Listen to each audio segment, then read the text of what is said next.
Under the same roof, we share the love.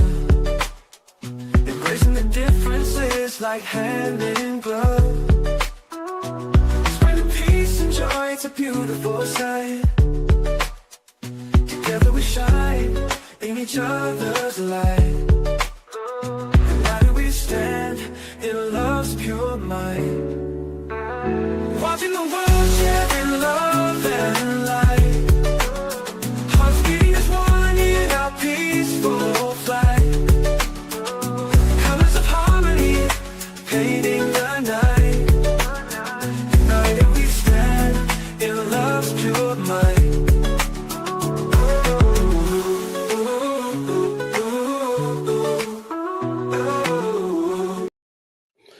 Ladies and gentlemen, thank you for tuning in tonight to Watching the World. We have a great show in store. We have a lot of scholars in the building to break down what's happening in America, the place where we all live.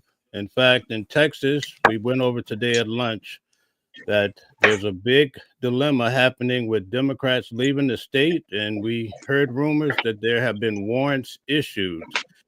So tonight, we're going to bring on a whole panel of individuals that are actually in Texas to bring you the news right off of the streets. We have boots on the ground. This is going to be one amazing show.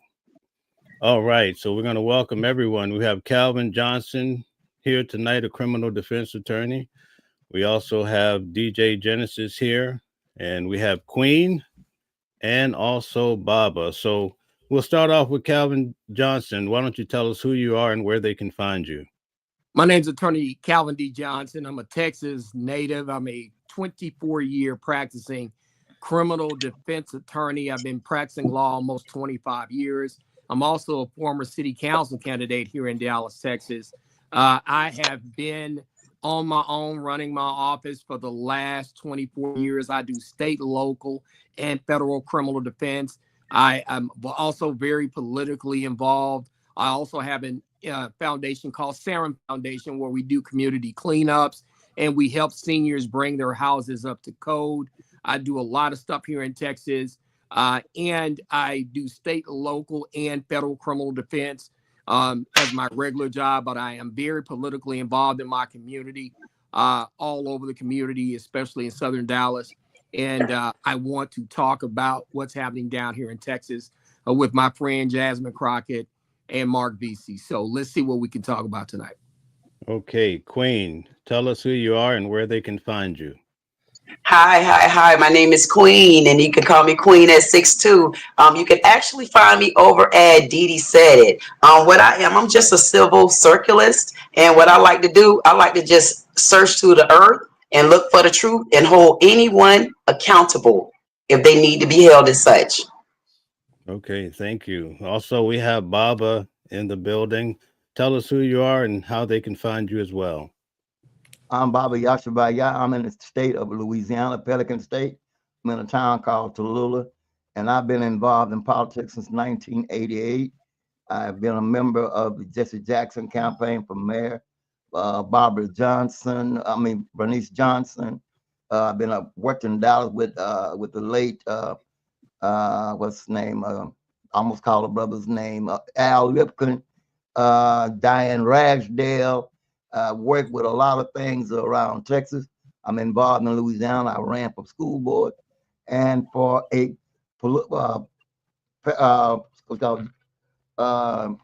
jury, and I also pastored a church in Texas for 48 years. And I've been politically involved all that time. Now I'm just an old elder out here trying to get our people to wake up and see the light. Thank you. It's nice to have you on the show for the first time. We look forward to all the wisdom you're going to bring to it. DJ Genesis, tell us a little bit about yourself.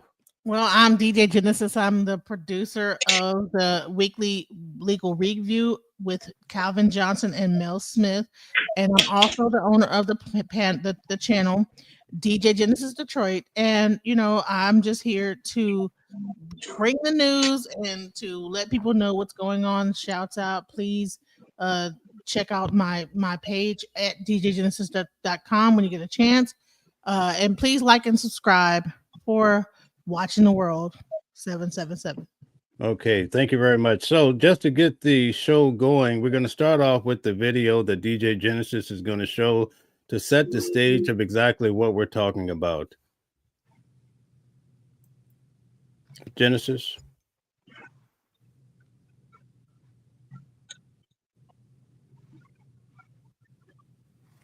Genesis, are you going to play the bit? Oh, okay, arrests of Democrats who did not show up for this afternoon's special legislative session in the Texas State House. Now, this is all part of the fight for control of the U.S. House of Representatives in next year's midterm, and it's playing out in dramatic fashion. Members, a quorum is not present. The roll has been called, and a quorum has not been established. Now, dozens of Democratic Texas state representatives skipped that special session that began and then, as you saw, was quickly adjourned just about an hour ago, actually fleeing the state in an attempt to block a Trump-led partisan redrawing of the state's congressional map, a redrawing that could potentially give Republicans 5 more U.S. seats in the midterms. And in response to Texas Democrats breaking quorum and stopping official state house business, the remaining state lawmakers passed a motion to allow the state house speaker to issue civil warrants for representatives who did not attend the special session. Texas Governor Greg Abbott also threatening to remove any lawmaker who did not show up when the State House convened last hour. State law allows a district court to determine whether a public official has, quote, abandoned their office, though that could become quite a messy, drawn-out process. Now, breaking quorum itself is not a crime, but if state lawmakers had remained in Texas, Abbott could technically order state troops to haul them to the Capitol. So where exactly have all the Democrats gone? Well, many of them have fled to states led by Democratic governors, including Illinois and New York, as those states are now exploring options on retaliating by redrawing their congressional maps in favor of Democrats.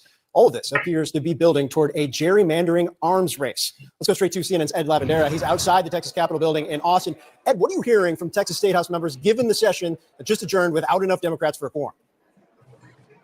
Well, they've been ordered to reconvene tomorrow at 1 o'clock Central Time, but it doesn't appear that the outcome tomorrow will be any different from what we saw today, and that after a few minutes, the House will quickly be forced to adjourn because there is not a quorum. From what we could tell, there were about 6 Democrats that did not break quorum. So of the 62 members, it appears about 56 have left the state, and that sent off a flurry of activity. The Speaker of the House immediately issuing the civil arrest warrants for those members, and shortly after that, the governor ordering DPS troopers to arrest these members and bring them back to the Capitol. But again, as you mentioned, these Democrats are in states like Illinois and New York, run by Democrats. That doesn't appear to be likely, but that increasing rhetoric of punishing the Democrats who have left the state seems to be something that we continue to hear from more and more Republican lawmakers here as they wait for Democrats to return. And Phil, we are in the middle of this 30-day special session, and there's about 2 weeks left of it. So Democrats would have to stay away that long, but in the end, it won't matter. Governor Greg Abbott could just simply call another session, and they have the votes to pass this redistricting bill. But what we've heard over and over from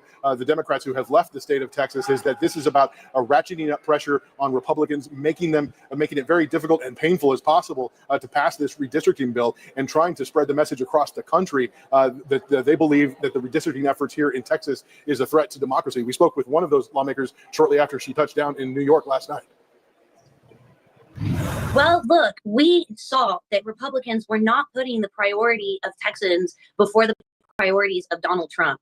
We had 8 or 9 hearings on these gerrymandered redistricting maps. We only had 2 hearings on flood recovery. There are Republicans out there saying that you guys are cowards for leaving the state, that you're not doing your job. How do you respond to that? I see it the other way around. I see it that my colleagues are the cowards. My colleagues were the cowards when they took Donald Trump's call and then voted all but 2 Republicans for his voucher scam. And then they were cowards again when they took another call from Donald Trump when he said, oh, we're just going to do a small change of the map, just 5 more seats.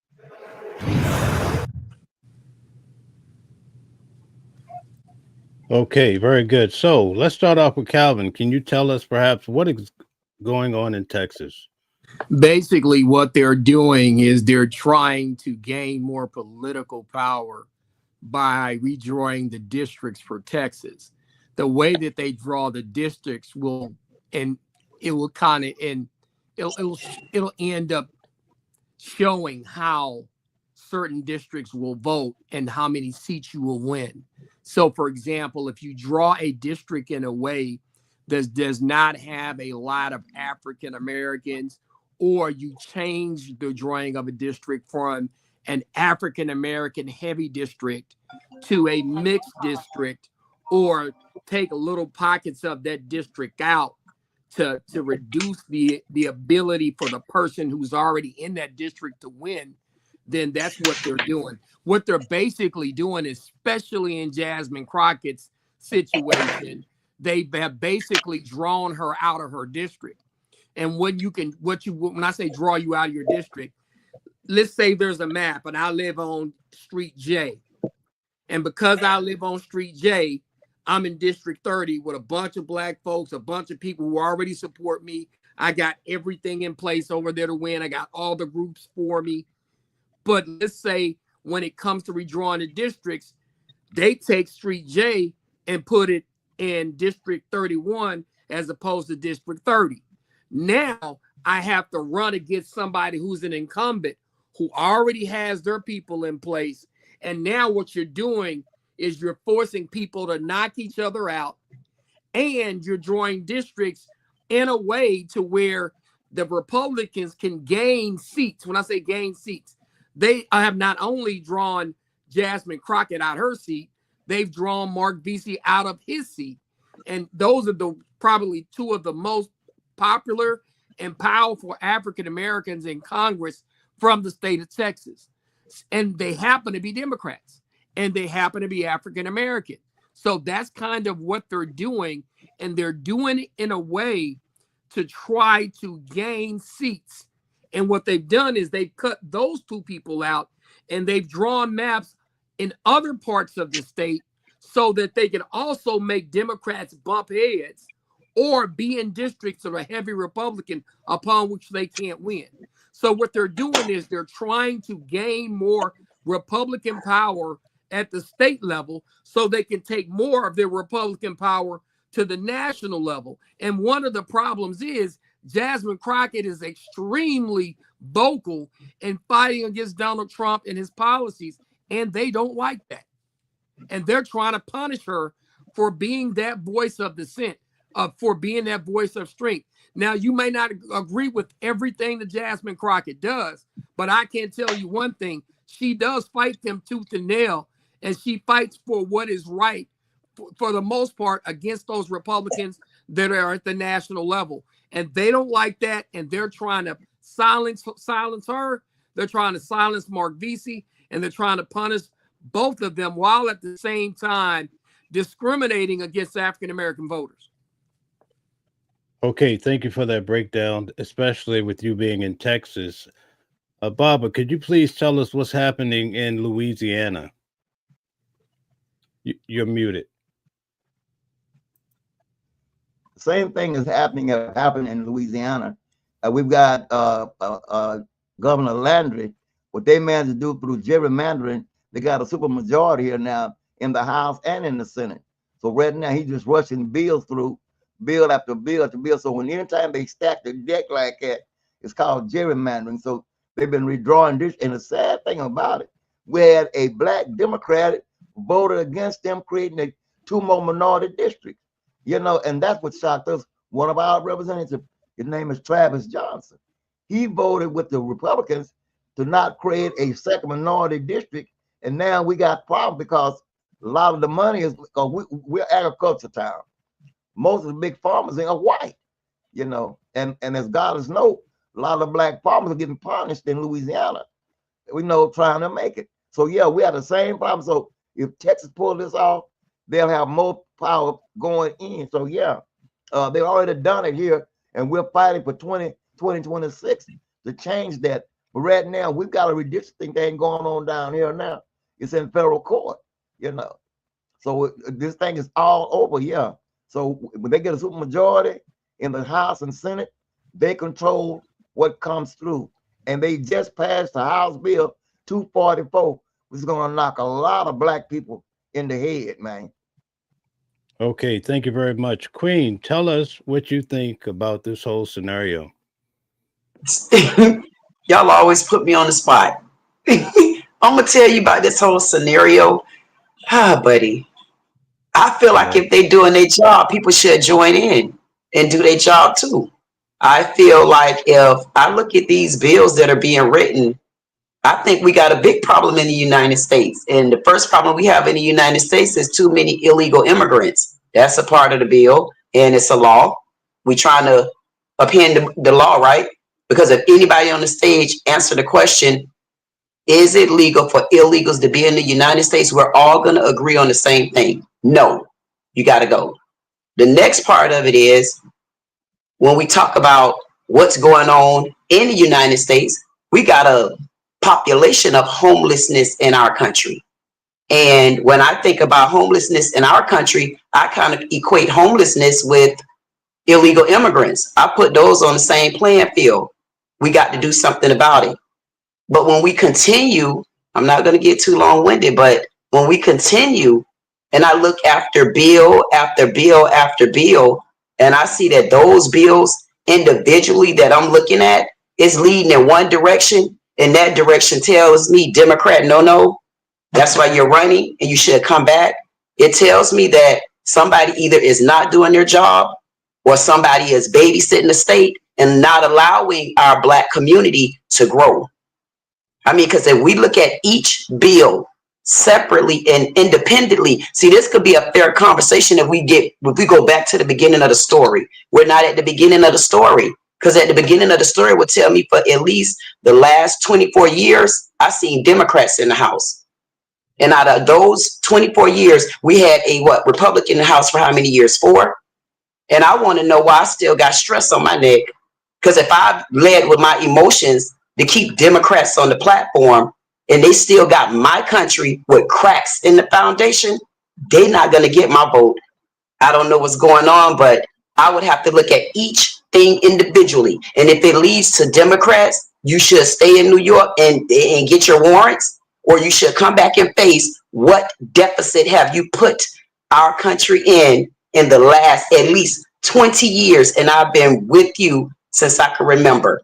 You made me put this whole country in a division. You got the Queen, you got the Black community, and now I got to come and turn around to the divided. And the divided is the ones that's deciding to go with Democrats because they're not individually looking at bills. They're individually looking at a color, which is red, and then they're individually looking at the name Donald Trump. He wear a toupee, but I can tell you what, it looked like he's for my Black community, and I'm going to fight the power with him. I give it back because I already know. Okay, Genesis, you're there in Texas. Tell us your thoughts on what's happening.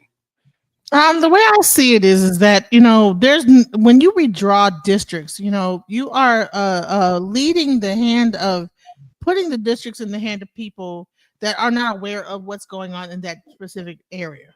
So I don't think it's right to allow and put these districts in different hands other than the people that people voted for, because these people actually know what is going on in that district. So it's one thing to talk about immigrants.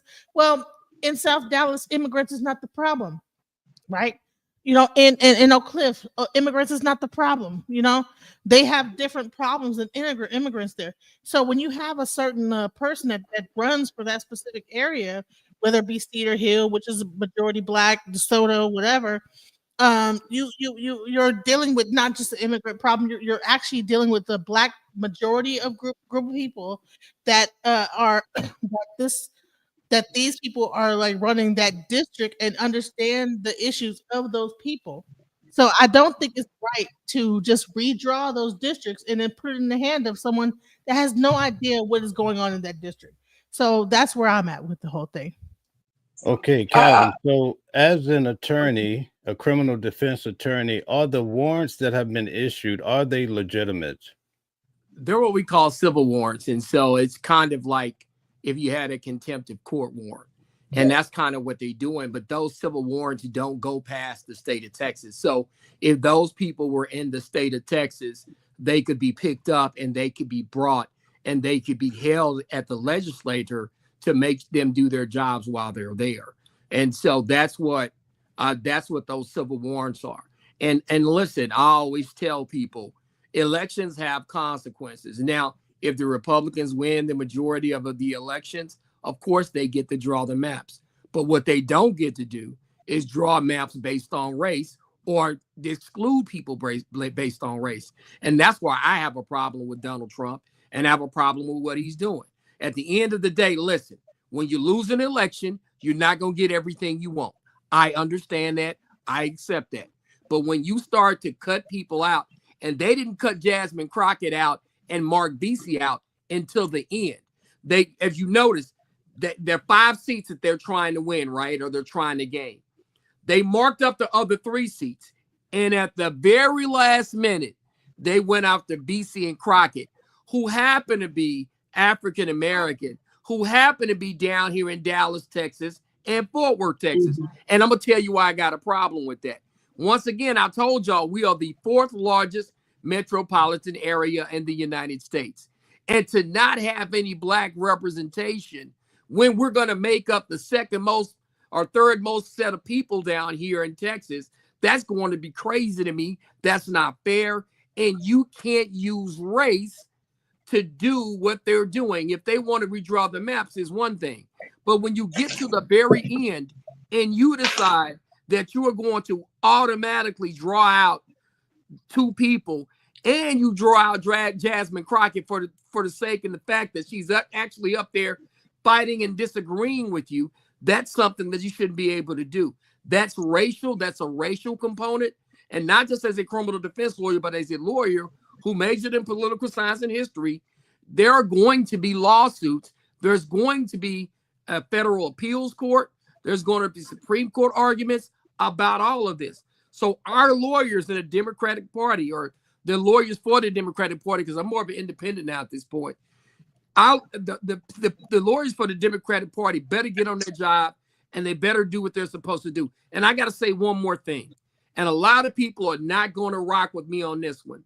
The Democratic Party has supported a lot of positions without coming to talk to Black people, without coming to talk to their constituents. They're doing some stuff on immigration. They're doing some stuff on LGBTQ stuff. They're doing some stuff on and some of the other areas without literally coming to talk to the constituents in the Black community. And now, because of some of that, and let's be honest, because of some of the positions that the Democratic Party took on the national level is the reason why we lost that election. People want to blame Black men. They want to blame people, Black women, or they want to blame Black men. They want to blame people who didn't vote. Listen, you got to give people a reason to vote. And when you're going to be the party in power, you need to come ask us, what do we want? The party is taking positions without coming to ask the people who live here in Texas. And now we are suffering the consequences of them taking positions without really coming to talk to us or us having a conversation. And there's some conversations in the Democratic Party that they won't even let you have anymore. You're not even allowed to talk about certain things without being called a phobia or phobic or this or that. No, we need to have real conversations, because right now we're in a position where people that are in the state legislature had to run out of the state just to keep discrimination from happening to us. And we should not be in this position. Okay, Calvin. So being an attorney, I have a question for you. Some of the individuals fled to New York. Some went to Illinois. Can they travel to arrest these individuals at a federal level? No, they cannot. They're not going to be able to do it, because basically that's a state warrant. And the governor, the reason why they went to New York and the reason why they went to Illinois, because those governors would have to approve those people being arrested and brought back. And right now they are not going to do that. Okay, thank you. Bob, I have a question for you. In Louisiana, did individuals of the Democratic Party, did they flee as well? No. But right now it's Texas, but it's coming this way. Okay, so no one is left. So what's happening not in Louisiana? Okay, so I'm sorry, but not as of yet. But we look forward to having, because they're going to try to create solidarity across the state, because Louisiana followed Texas, because Governor Abbott and Landry are good buddies. They see Texas sent a bunch of soldiers. Louisiana sent a bunch of National Guard over to Texas when they were doing the thing with the immigrants and things over there. So when you talk about Texas, you're talking about Louisiana.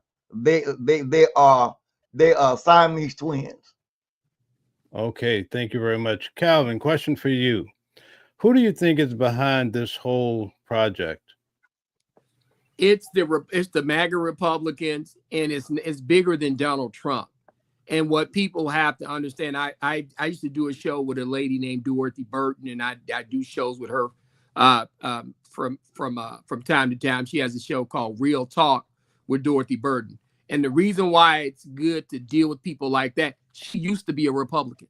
She's no longer a Republican. And she was a Republican for decades. So she had the insides talking about what they were getting ready to do. To be honest with you, she told us a few years ago that they were going to be attempting to do what they're doing now, because she worked on the inside and of the Republican Party. But she's a very light-skinned Black person who used to be a Republican, who no longer is a Republican. And she decided, hey, I don't like what y'all are doing over there. I've seen the light. I'm going to tell them. She's told us what they were going to do. And I'm going to be honest with you. We had an event that she hosted about 2 years ago, and she warned us about this particular thing that's happening right now. But the problem is the Democratic Party is afraid to have certain conversations because we're taking positions, and I can understand why Queen was so upset earlier. Sometimes the Democratic Party has taken positions that do not benefit the two groups that vote for them in the heaviest numbers. What are the two groups that vote for Democrats in the heaviest numbers? Black men and Black women. We should be first in line, and we're not. And that's a problem. And a lot of African Americans are starting to realize that we're being pushed to the back and we're being lumped in with everybody else's issues without the party taking care of ours. That's why you got those people in Chicago Red, they're so upset because they feel like for years they asked for things. The immigrants came, and all of a sudden $500 million, $1 billion was spent to house them, when all for the last 60 years they've been asking for resources in their communities. And that's why we're having this problem. And if you notice, there is a huge uproar in Texas right now, but it's not the uproar it used to be, because a lot of people have started to give up on the Democratic Party in terms of them getting stuff done. Look at the position we're in. We literally have people that had to flee the state to keep us from getting discriminated against because we're going to lose 2 seats. Not just 2 people. 56 people had to run out of the state of Texas and go to another state and take refuge. And that was created not just recently. This started a long time ago when our party, when I say our party, we can call it our party because 90% of us vote, 90% of Black women and 70-some to 80% of Black men vote for it. 90% of Black women and 80% of Black men are voting for the Democratic Party. And they took a position, really, to be honest with you, without asking us enough. And that's the problem. You got to, if that's your base, we're their base. But we're being lumped into things that sometimes we don't even agree with. And we're not going to talk about the religious things that that party pushes. There are a lot of people like myself that consider themselves followers of God. And there's a lot of positions that the Democratic Party has taken that has turned a lot of people off. Thank you for your input. So, Queen, tell us what you're thinking in regards to what Calvin said. A whole lot differently. Okay. You know, I'm thinking a whole lot differently. I'm thinking so when Biden won and they started this ballots and the ballots wasn't right, and you know they changing the ballots and so forth and so on. We didn't have that issue this time. We didn't have no issue that says that Kamala was supposed to win. We didn't have that issue. So if we didn't have that issue, I'm not understanding why more people didn't vote on the side of Democrat. It seems like if people were really going on the Democrat side, it would have been a good thing. But because that didn't happen, that means there's more people that went on the Republican side. And from my understanding of it, it's a lot of people, black men, black women, a whole community. There's communities after communities that have swapped over roles and decided to go on the Republican side. So if we have an influx of blacks, because we're going to talk about blacks, because that's where it really started. Because it's most of the Democrats, not to offend anybody, but most of the Democrats these days are more emotional. They're more emotional to the black community, but we're not helping the black communities though. Because if we were helping the black communities, it's a lot we wouldn't be talking about right now. Because what people understand is black people created this country. I'm sorry, I'm being blunt. However, it's created by a company, country. All you have to do is go and take a look at everything that's been created here. So if it's the Democrat side that was supposed to make us continue to feel like that, I'm wondering why so many black in our community have switched over from Democrat and they went over to Republican. So clearly what's going on, if you ask me, is people are starting to wake up. They're starting to wake up and understand that either we took this earth and we flipped it upside down and the new Democrat is the Republican, or Democrats shouldn't be in the office because they've had enough time. And I want to know, how long have you been in office to where you did not notice there was homelessness on the ground and you allow illegal immigrant after illegal immigrant after immigrant from other country to come into our country and sit on top of our homeless? So if I need to vote Democrat, that means I need to continue to be emotional. But I can't continue to be emotional because my emotions should go along with my homeless people in my country on the ground versus the homeless people in other countries that's actually laughing at us right now. Okay, Africa, anybody remember Africa?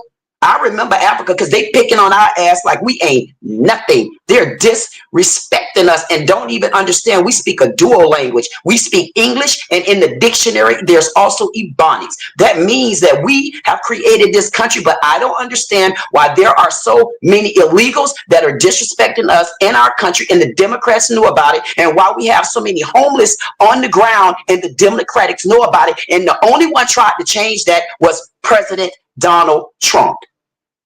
Okay. We've had so many in on the Democratic side that could have put something to the end with at least homelessness. I know they seen illegal snowballing on us.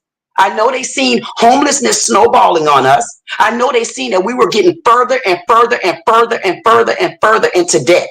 So at what point do we have to say Democrat? I think you're the new old Republican, and Republicans, I feel you're the new Democrat. Because if we have enough black people voting on the Democrat, look at what the bills are writing. We can still rewrite the game, because if we got black people sticking together, who do you think are going to be the next political parties in office? We might be able to see 2 or 3 more black presidents if we wake up and stop being emotional. Okay, so we're gonna have Calvin give you a rebuttal. This is my thing. Yes, I want change. But I can't vote for a man who doesn't keep his word. I can't vote for a man who gets small businesses to do work for him. He don't pay them. I can't vote for a man who does not respect women. You can call me emotional or not, but those are foundational values that I hold, and I will not allow myself to vote for a man like that. But I will tell you this: Queen made a lot of points. Now, I'm not a Trump supporter. I can never vote for him, because he's not a man of his word. He can't keep his word, and I could never vote for a man like that. But I will tell you this: she made a lot of points that I'm hearing from a lot of people. There were a lot of folks that basically said, and this is not anything against the immigrants, they're saying we had a lot of problems over here. We had a lot of problems in the African American community, and a lot of resources got sent to people who were not even citizens. A lot of money got invested in that instead of invested in our communities. And I understand how Queen feels. I can't vote for Trump. I'll never vote for Trump because he's not a man of his word, and he doesn't keep his word in terms of paying people that are supposed to be paid to do what they're supposed to do, and some of the other things. I don't think he's a truthful person.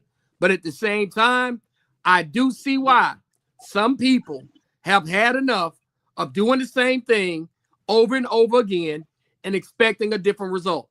but I'm not willing to go vote for Mr. Trump. But I am willing to take the Democratic Party to task. We need some change. We need some new people. We need some people that are going to get in there Can I say something they're going to do. But I'm going to tell you right now, let them finish. Somebody who doesn't keep their word, eventually they won't keep their word with you. So at the end of the day, Trump is going to turn on everybody who he's supporting. He will do what he needs to do at the time he needs to do it. But when the rabbit has the gun, he's going to shoot you with it. So I'm smart enough to know that. I'm not oblivious to the fact that the Democratic Party needs to make a lot of changes, and they need to put the people who vote for them the most first. Period. How long do we wait? But how long do we wait? How long do we wait for that, Calvin? It's been 24 years minus 4. If we've already put them through the test, we've already given them the chances. We've given the Democrat Party the chance. So that means what we should do is sit back and add 4 more years. No. Add 8 more years. No. And then 20 more years. And we're still in the same position. They had the ruling amount of time. You take them to task, but what you don't do is vote for a party that got a whole bunch of racists in there that eventually, once they finish with them illegal immigrants, and once they get all the money, they're gonna turn the gun right on our black you know what's later on. And I'm smart enough to know that. And if you're not smart enough to know that, I'm sorry, because they're going to do what they need to do for now. They'll nuzzle up close to us now, but later on they coming back for us. And I'm smart enough to know that they're going to do that. So what we need to do is we need to take those folks to task that we do elect. And I do agree with you about that, Queen. We have been neglected. And I agree with you 100% about that. And something needs to get done about it. But I'm not going to stick with the racists. I'm ready to fight for them. Can I I'm ready to fight. Hold on. Let's Genesis say her piece now. I mean, I get it, you know, that there's been a thing with the whole Democratic Party and how they're doing things. But I think also the Democratic Party, when it really comes down to, because one thing we're only like thinking about Trump and what he's doing, but when it comes down to these council members, these senators, these people that are working within their districts, these people are actually doing work within their districts. That's the reason why they got voted in. There's a reason why people voted Jasmin Crockett into the situation that she's in.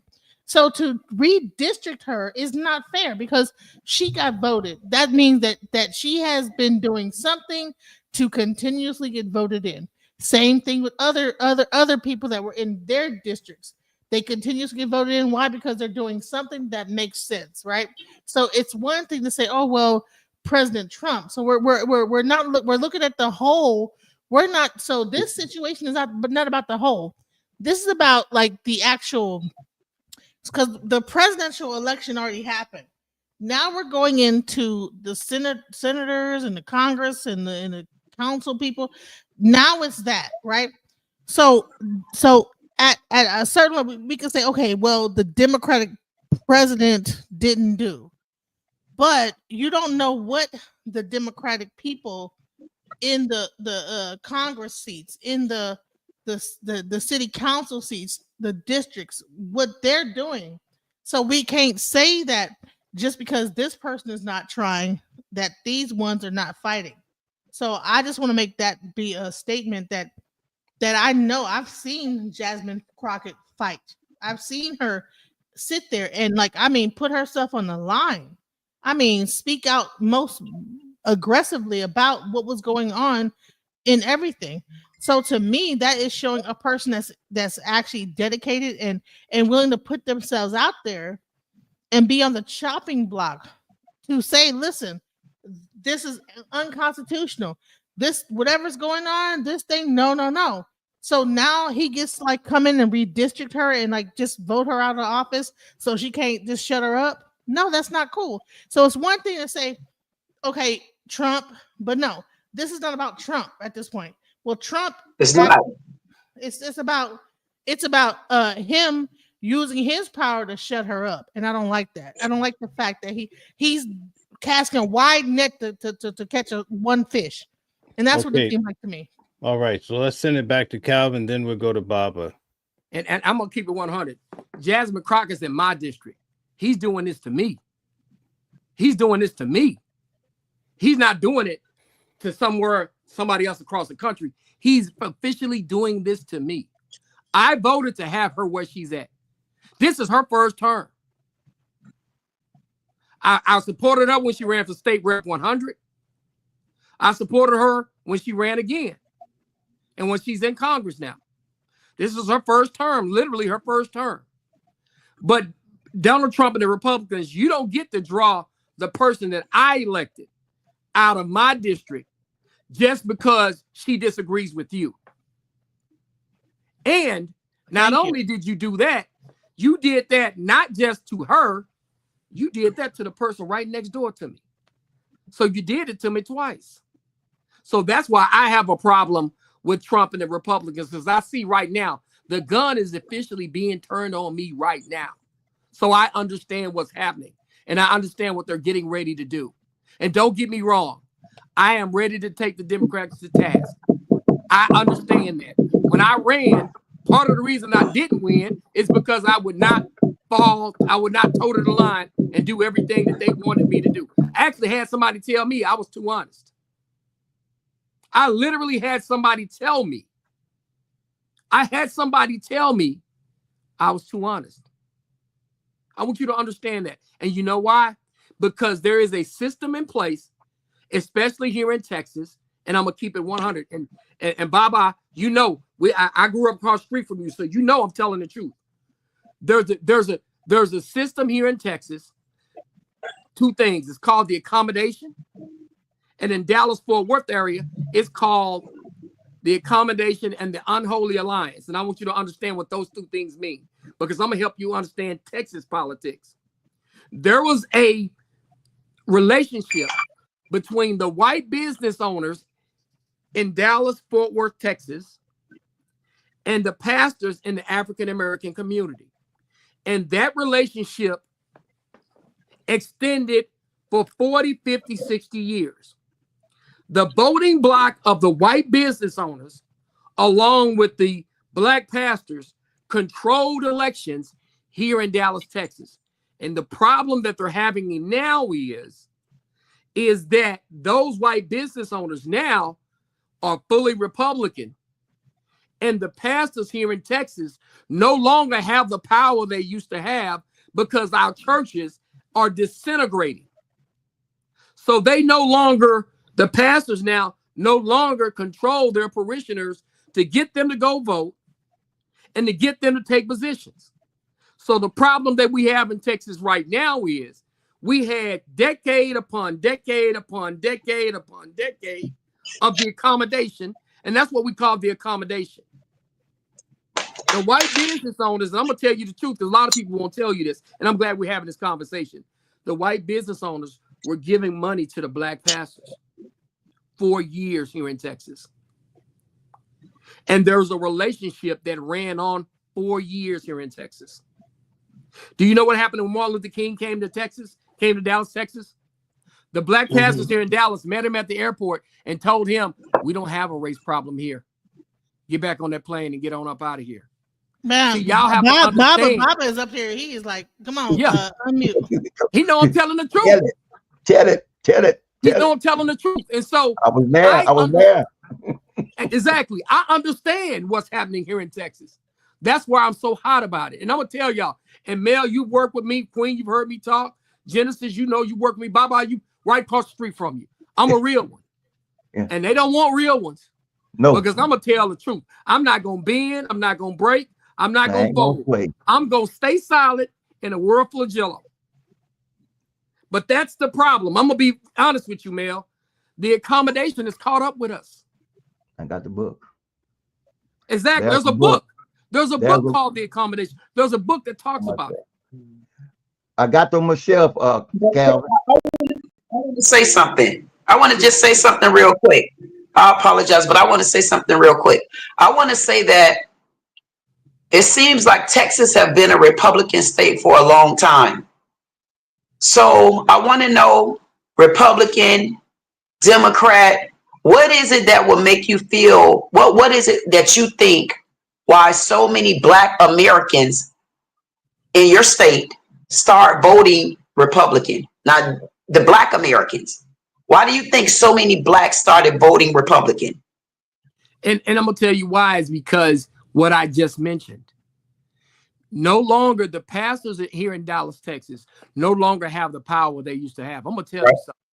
The Black pastors here in Dallas, Texas, they could win you an election because their parishioners, all the Black churches, where my house sits now. I'm in the State Thomas Historical District. Within 2 miles of here, the 5 major churches were in this community. The community I live in now, where I own a place in South Dallas and I have a place over here in Uptown. This community that I'm in right now was black. It's all white right now.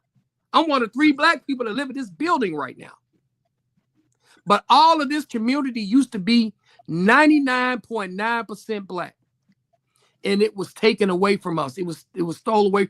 People, people died off. They sold the property. Now there's $500,000, $1 million, $2 million, $3 million, $4 million places over here now. It seems to me, Mel, that's gentrification. Gentrification, of course. All right, look at ahead. that. Y'all see what that is? Could you put that on the big screen, Mel? Show what he's saying. It's called the accommodation. Do y'all see that? Put on the big screen, Mel. But for y'all to understand literally Texas and what's happening here in Texas, you would have to read Bring it back the up, accommodation. Baba. Bring it back up, Baba. Put it up there.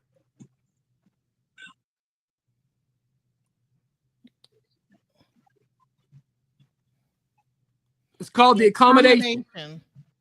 It's called the accommodation because you have to understand there are a lot of business owners that were in North Dallas. They were in this part of the city called Highland Park.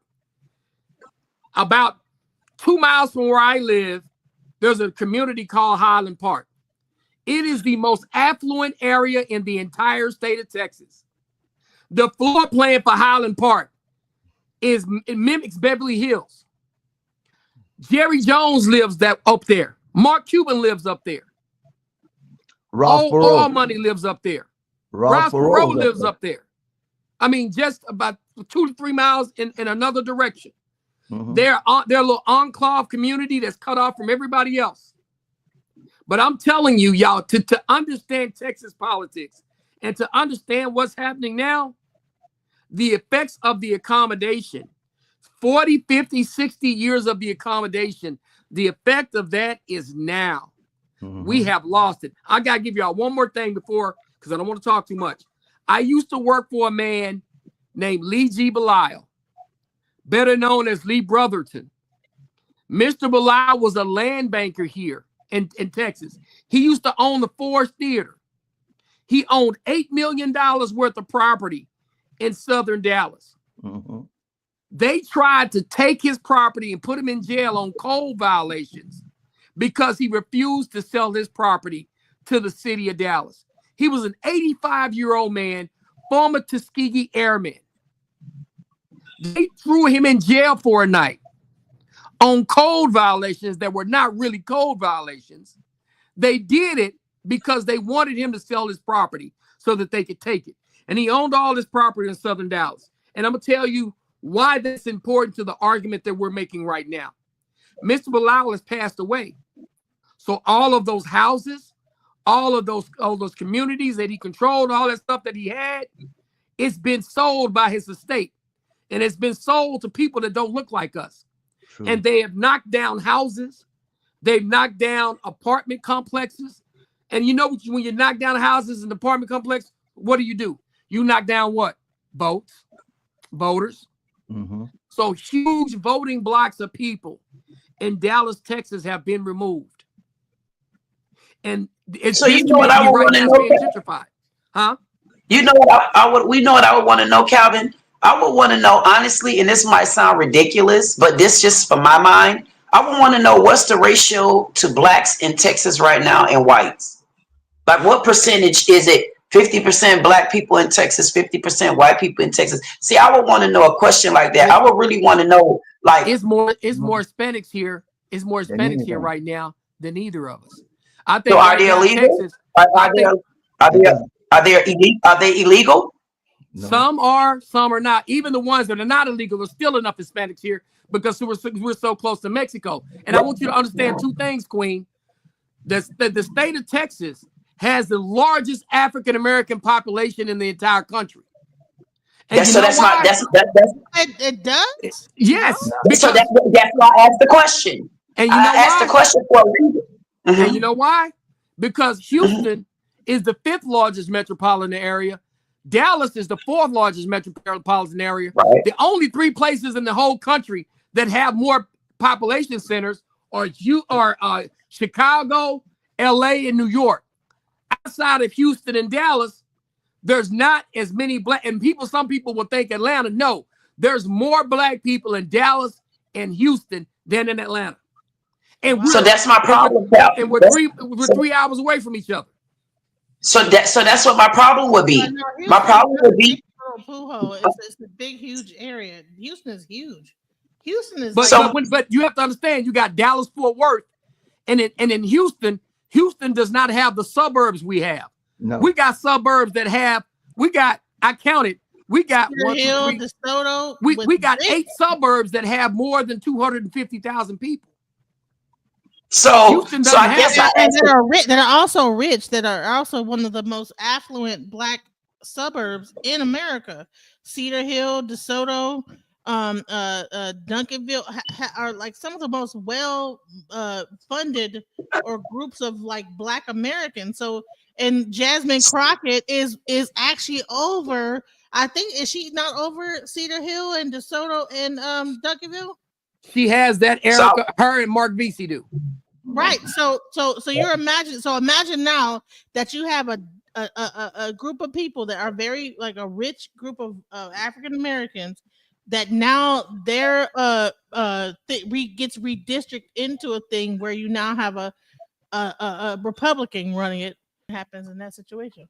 All right, guys. So let's take a moment here for a second.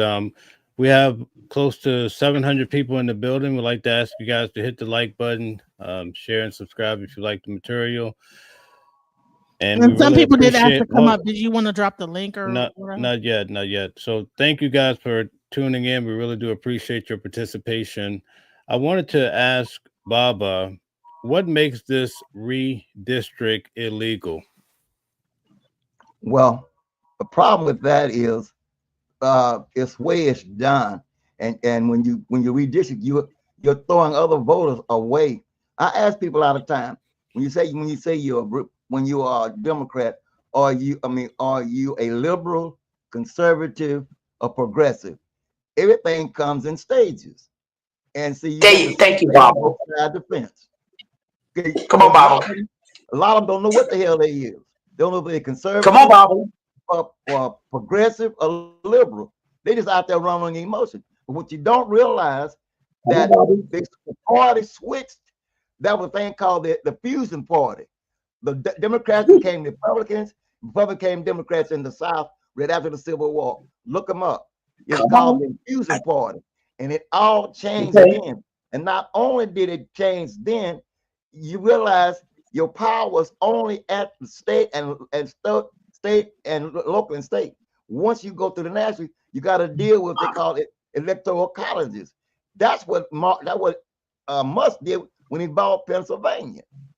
And then you got to realize the machines are rigged. They rig things to fit the because they draw me out of my district when I was running for office. So that I was a loudmouth. I'm a militant. We don't want this nigga up there, they would say, because he's trouble. Okay? And when you're outspoken, they do. Yes, it's illegal because you're actually throwing people away that have put somebody in office. You're denying them that vote of that representation.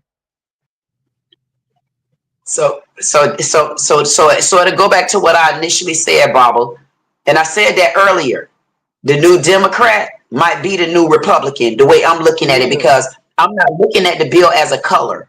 I'm not looking at things he do as his name Trump. I'm looking at things that are in the bill that are already written. And I asked the question about what's the ratio of blacks that live in Texas versus white. And I'm glad that you put the enormous name that there's a whole lot of blacks that live in Texas, because those counties, those towns are huge. So my problem with it is, if it's that huge and we have such a black population, I still want to know, why is it still a Republican state?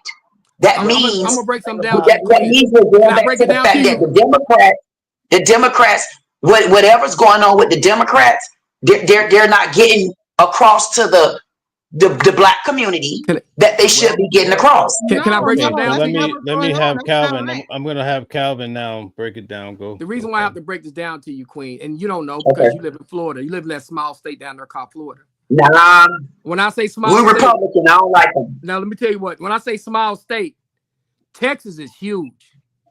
I want you to understand. Yeah. I had friends in college that could drive 12 hours from where we were just to go home for Thanksgiving and still be in the same state.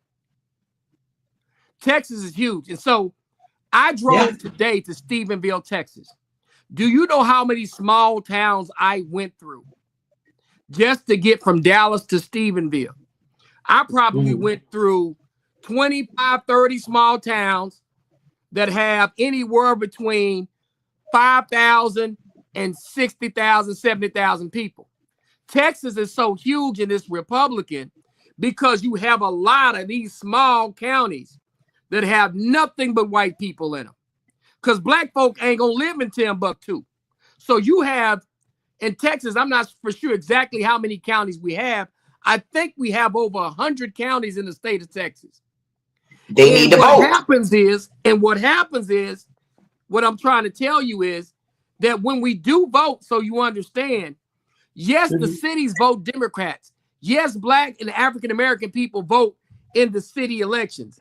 But when you go over the state, we may win a city like 80%, 20%. But the margins in the small towns are 95% Republican, 5% Democratic.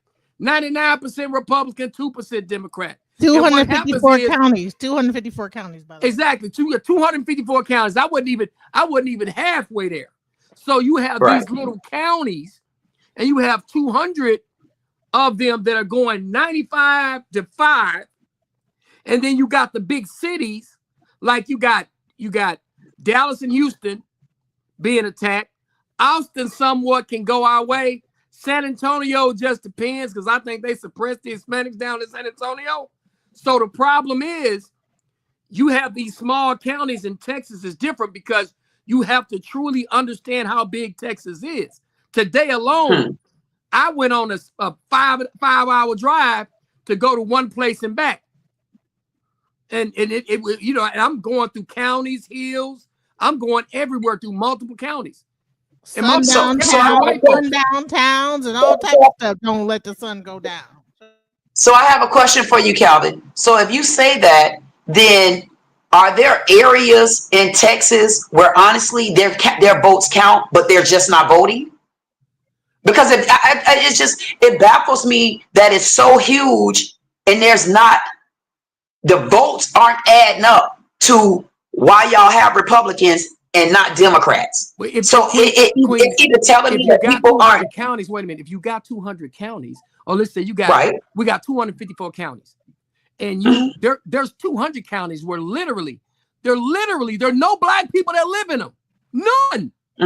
We have about 200 counties in Texas where no black people live. To where even where no black people live. It's because now they're about to redistrict it to where even the places where the black people live at, they are going to turn those things in, even though you have a majority black city like Cedar Hill. And that's why I'm upset, because they're cutting it up in a way that's not fair. And that's where I got a problem with it, Queen, because I'm going to be honest with you. There's about 200 counties where there are no black people that live there at all. Yeah. Right. So that's why I was asking the ratio. That's why I was asking the ratio to, is it 50% black people in Texas, or is it 38% black people? I'm asking those particular questions like that. And the reason Because why I want to know if there's 80% black people living in Texas, why those 80% votes not on the back? Why are those votes not being counted? I'm asking to that That's part. the whole reason why we're having an argument about redistricting, because you can cut the map up 12% and you black. can throw all the black people. Wait a minute, Genesis. You can throw all of the black people in this one area and make their vote count one time. And then you could throw all these other 200 people and split them up and make their vote count one time. And guess who gets screwed? Us. Even though we have more people, county to county, because you have to understand each county, a lot of these counties have their little districts that they're cutting up in a way that may not have the same amount of people as we got in Dallas. So we have districts now. We have districts now that maybe have 1,000 people in them. And I got a big. Wouldn't that be voting fraud? No, stop it. It's wouldn't that be voting fraud? No, Queen. Wouldn't that be voting fraud, Calvin? It's not fraud. It's the way they're driving. The vote twice? It's simple. No, it's simple. No, it's simple. When you think about this, I'm gonna put it like this. I want you to think about this. If we have 10 slots, and let's say I got a slot with 100,000 people over here, and then I got 9 slots with 1,000 people over here. You would think that if there was an election, I got 100,000 people to 90,000 people, that these people in this 100,000 slots should be making decisions. But what's happening is they're cutting it up in a way to where these little bitty counties who only have sometimes a couple of thousand people have the same amount of power as our district with all of our people voting. So that's why we're complaining. I mean, I want you to understand what redistricting is. It's making this county with these hundreds of thousands of voters making their vote count one time, and then they're making those little slivers of 10 and making their vote count 9 times. And that's where we have the problem in Texas. You may not have that problem as tough in Florida because y'all not as big as we are. But when you got Texas, it's a whole nother monster.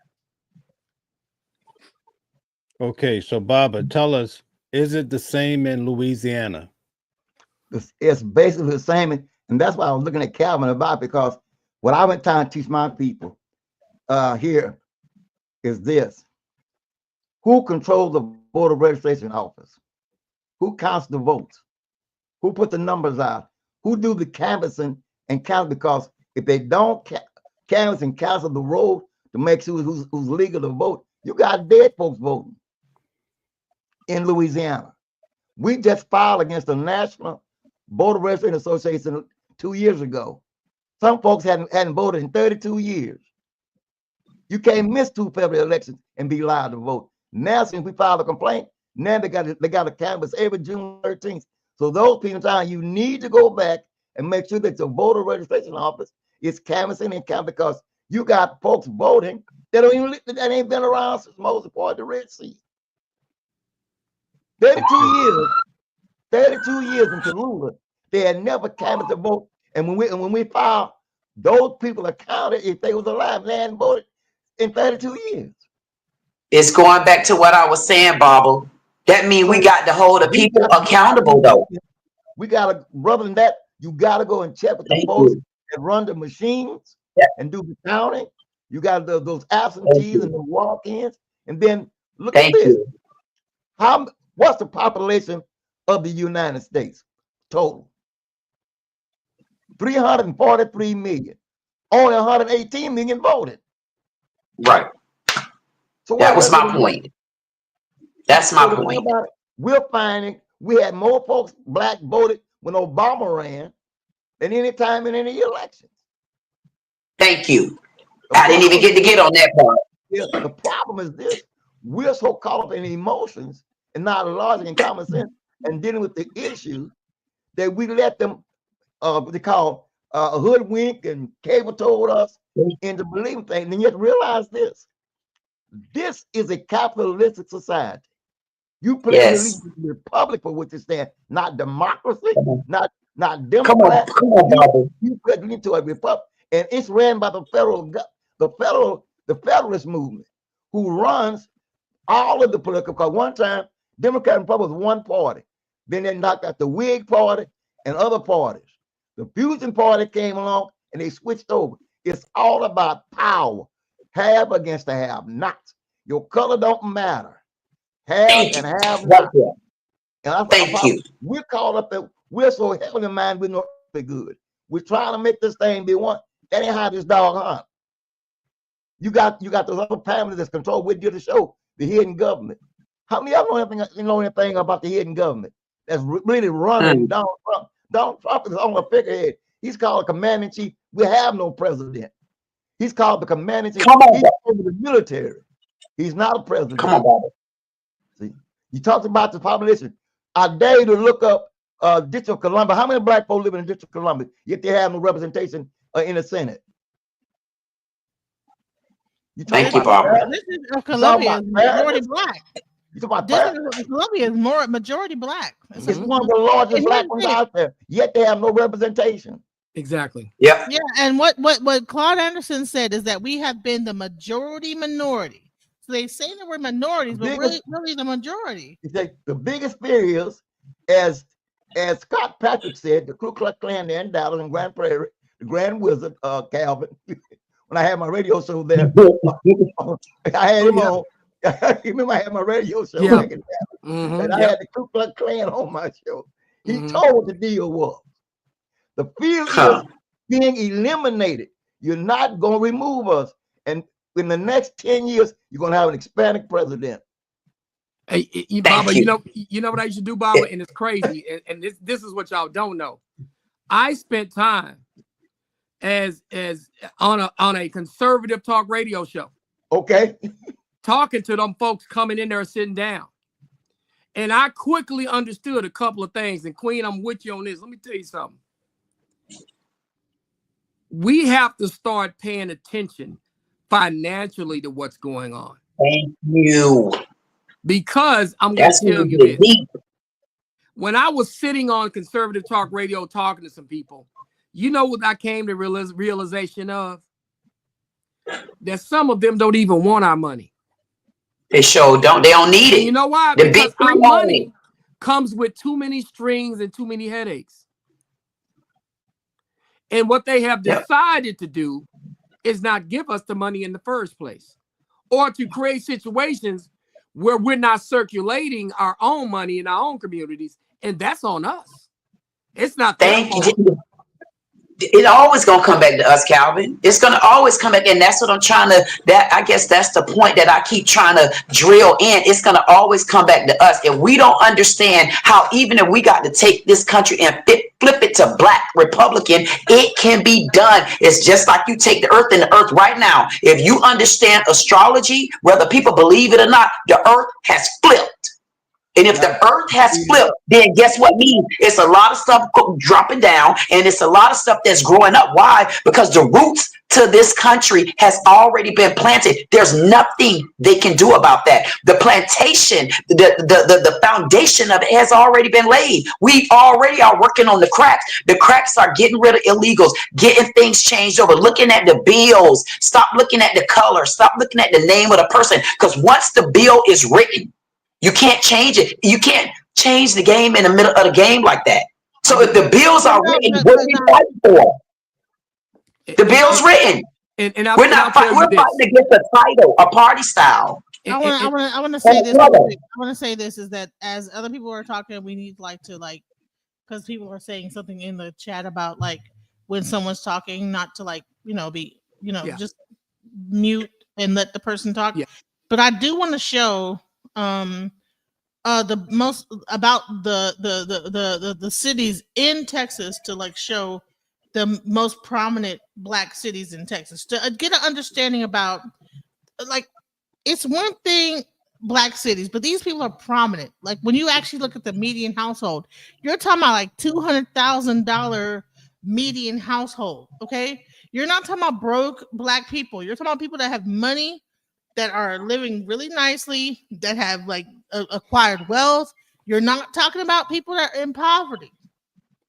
And I wanted to show this real quick about that, if you will allow me to show that.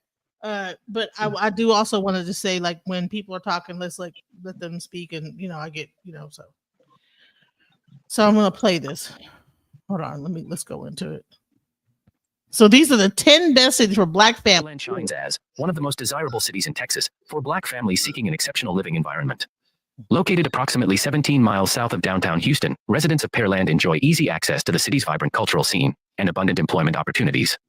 Pearland has low poverty rate of 3.5% and an unemployment rate of 3.8% compared to national average. The median income of $102,764 further underscore the city's prosperous economic landscape, providing Black families with a solid foundation. Median income, 102,000. So this is in Texas, right? This is what's going on. Schools Plano. and thriving business community, Plano emerges as one of the premier cities in North Texas for Black families seeking an exceptional living environment. Located just 19 miles north of downtown Dallas, Plano seamlessly blends suburban tranquility with the energy of an urban center. An impressively low unemployment rate of 4% and poverty rate of 6.3%, with median income of $96,300, further underscore the city's prosperity. 96,000 right here. Plano, right. I think, I'm not sure if that was one of Jasmin. I don't think it's one of Jasmin Crockett's places, but I think that what happened is that her place got took. This is Plano, and so now the person that owns Plano is not going to own her spot, her places. So Cedar Hill. So Side of North Texas, Cedar Hill stands as an idyllic city, providing a peaceful escape from the bustling urban centers nearby. Cedar Hill is strategically located approximately 16 miles northeast of Dallas, granting residents convenient access to the city's vast array of cultural and employment opportunities. City has a diverse and inclusive community with almost 53.6% Black population.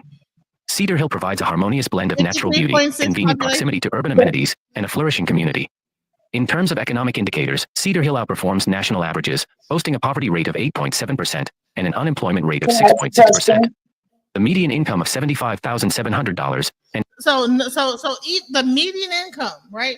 So no one is hitting like no median income of like 22,000.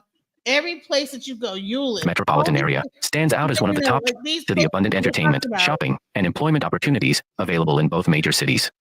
Renowned for its proximity to the scenic Trinity River, city's picturesque surroundings contribute to its appeal as an ideal place to live, work, and raise a family. In terms of economic indicators, Euless fares favorably when compared to the national averages. With a poverty rate of 8.6% and an unemployment rate of 4.2%, Euless demonstrates a stronger economic stability. Situated approximately 70 miles north of Austin, Killeen provides residents with the perfect blend. So that was like 200,000 median household. I have a question. And this is the type of stuff that's going on. So median household 132. I'm gonna just go through this. Like median household income. Let us talk. 195 median household for I don't know what that place is, but I'm just letting you guys know is that like the places in Texas, they're not like just people in poverty and these people have money. So why aren't they voting? That's my point. They are voting. Why do you think they're not voting? That's the problem. Is that you think of course they're voting. They voted for Jasmin Crockett. What's happening is that now the government is saying that you voted for her, but bump that, we're going to redistrict it and then make you have to either vote for her or this other Republican guy and then now you're competing with. But they already voted her in. No, you're missing this. You're missing it. I can't be. No, you are. You're missing it. So you have you have cities like this that have that are not like ignorant, right? When it comes down to, you're not talking about like the impoverished that aren't voting. That's why I wanted to show you this. The cities have a median household, sometimes 75,000 a year, 95,000. They're not like ignorant people, right? So they are voting, right? And then what's happening is that what right now is that Trump is saying, you know what? So you might be a part of Cedar Hill district that normally would vote in Jasmin Crockett because Jasmin runs probably Cedar Hill, DeSoto, Duncanville, whatever.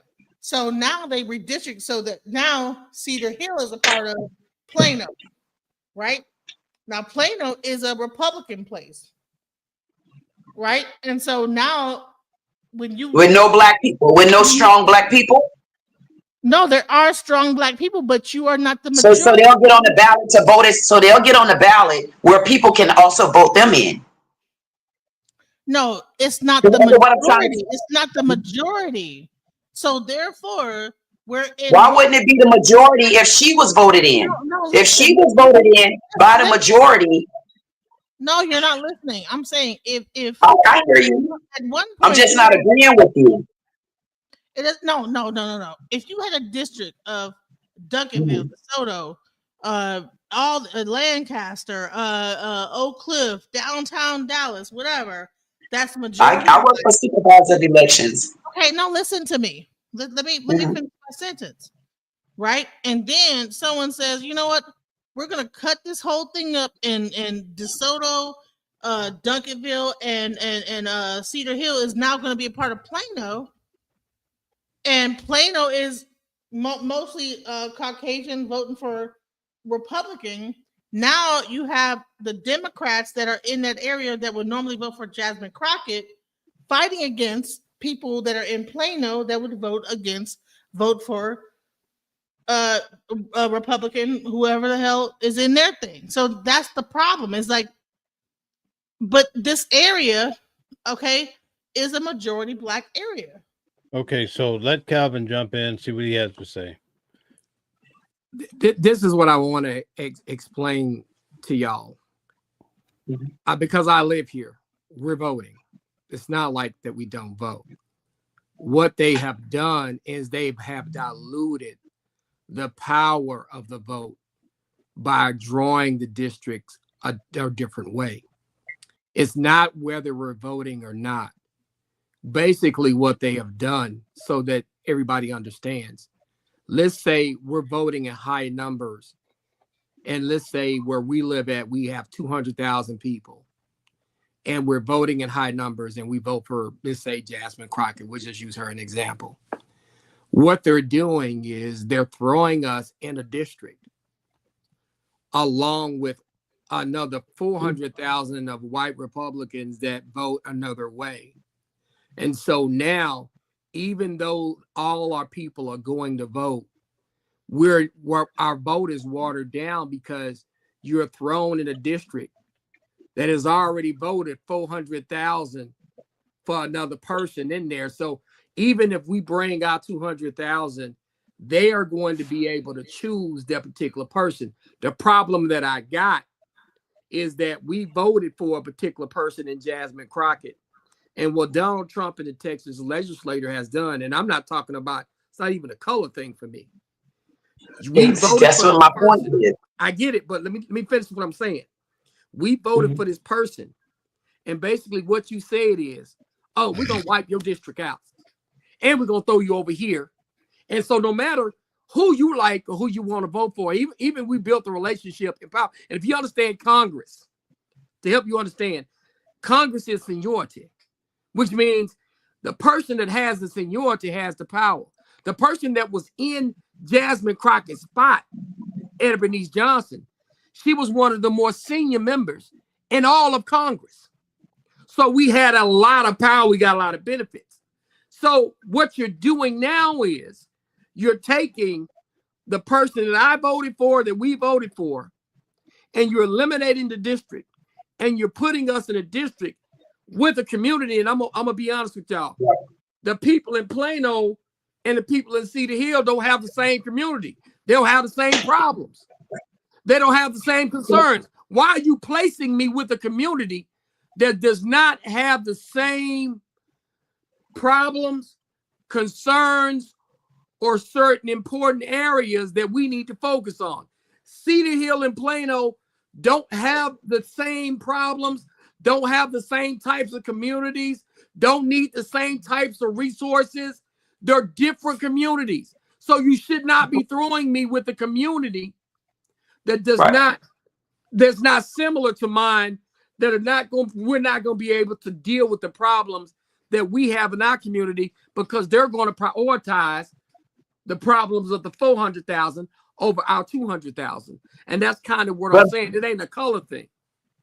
So that's my problem then. If it's not a color thing and if it's not a party style thing, why aren't we voting for the bill? Because if the bill, if what they're talking about, when you're voting for someone, you're voting for them in the rights of the people. It seems like what we're doing is we're not voting for the rights of the people. We're still voting for a party style. It sounds like this is a party style thing for me. It sounds like it's a color thing for me. And when I say color, I mean the color of your party style, whether you're a red party style or you're a blue party style. I don't understand why is it bad that the people are voting, but they're voting for the bills. And if those bills are supporting the people, why do we care? Okay, can I answer Like, that? name a bill that's not supporting the people. Can I answer it for you? I'm Mr. Political Science here. Do you understand how bills get to be voted on? And what I'm trying to tell you is the way that they're gerrymandering us out of and putting us in districts that don't have the same concerns we have. We won't even get the bills on the floor because the representative that we will have now would not prioritize what's happening down here on the southern side of the section. They will prioritize the bills and the concerns that they have for their 400,000 people. And these 200,000 people will not get their concerns met. And so when you talk about voting for bills, to even get the bill to vote, you have to have it come out of a district that understands what your problem is to put the problem up to be voted on.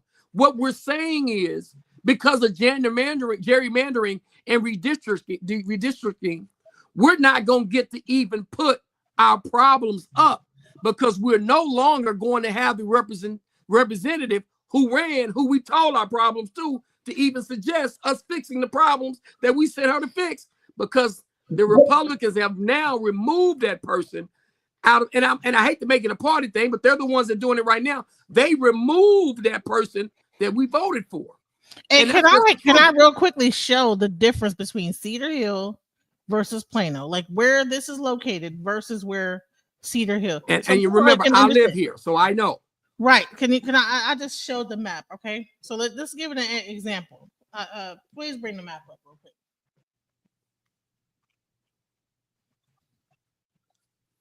quick. Can y'all see this?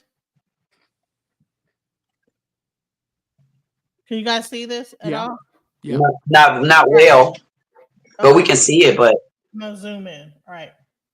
So this is Plano. You see this Plano?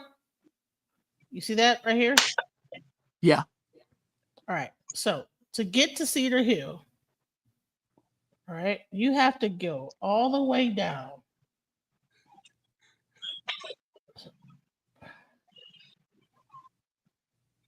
to here, right? So you have an area like this area, like this is where Cedar Hill is. Now, Cedar Hill is one of the most richest Black communities in America. Okay, in America. Okay. Now you have to so this is where Cedar Hill is, and then let's go up to where Plano is. That's at least.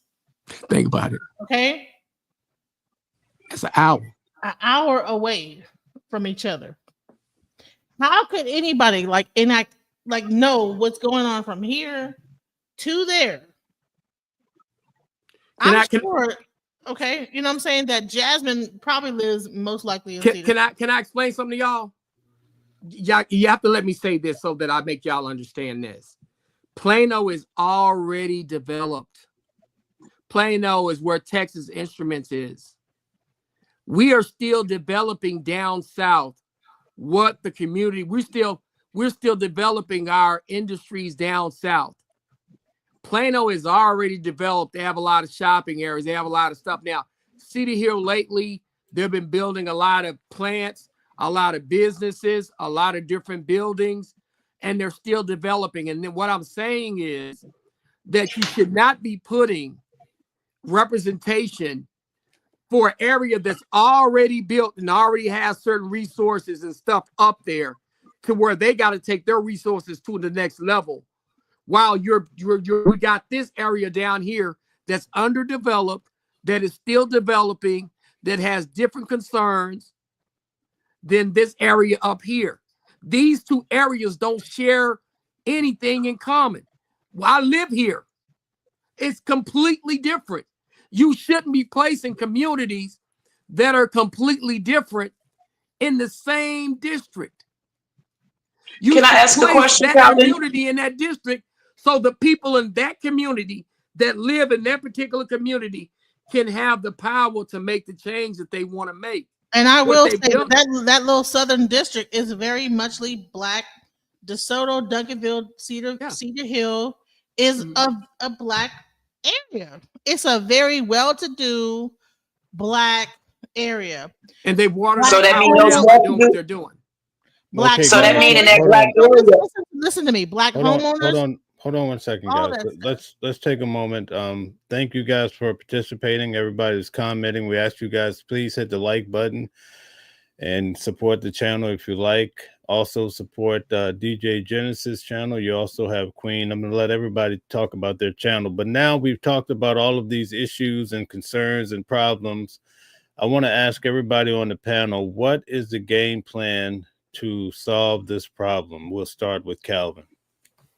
I think what we have to do is we need to make sure that when you draw districts, that you don't put a district at a place like Plano in the same place at a place like Cedar Hill. It's not an issue upon which whether people are voting or not.